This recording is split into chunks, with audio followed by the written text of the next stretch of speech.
আলাইকুম গাইস। দেখেন আয়ান লেখে না, খালি কান্না করে লেখার সময়, পড়ার সময়। একটা লেখে চুপ করে শুয়ে পড়লো, তারপরে আর কোনো লেখা নাই। হুম হুম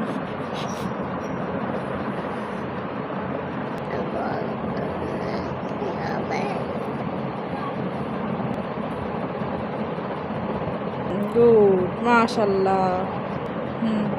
দেখো, মাশাল্লাহ, 5 পর্যন্ত লিখে ফেলেছে। এখন 6 লিখে দেখাবে। good।